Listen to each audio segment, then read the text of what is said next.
Dawaa jiruuti satiree nageenyaa uffadhaa laalaa shamarran keenya dirqama rabbii guutuudha qabna yoo kanan taane akkamiin milkooyna shamarran keenya dhagaysiin baana dhiisuudha qabna aadaa faashinaa aadaa yahudaa maaliif hordofna diinii bareedaa hordofnu qabna.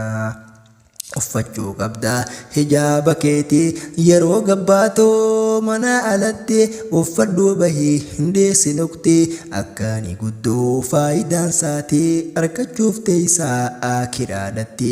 jannata rabbii jiruu rahaati kan boodan jirree du'aaf dullumtii dhagaymee takka dhagayti toltii dhabdeen barbaaddu nyaataa dhugaatii yaamtu siif dhufti bakka teeysutti uffata qaamaa akka feetattee uffattee teeysaa filannoo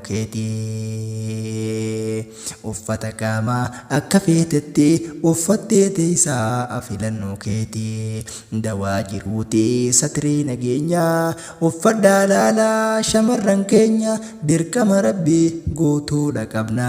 yoo kanan taane akkamiin milkooyna shamarran keenya dhagaysiin baana dhiisuudha qabna aadaa faashinaa aadaa yahudaa maaliif hordofna diinii bareedaa hordofnu qabna uffachuu qabda hijaaba keetii yeroo gabbaatu mana alatti uffadhuu bahii hindeessi nukti akkaani guddoo faayidaan saatii argachuuf teeysaa akiraadhatti jannata rabbii jiruu rahaati kan boodan jirree du'aaf dullumtee dhagaymee takka dhagayti toltee dhabdeen barbaaddu nyaataa dhugaatii yaamtu siif dhuftii bakka teeysuttee uffata qaamaa akka feetattee uffattee teeysaa filannoo keetii.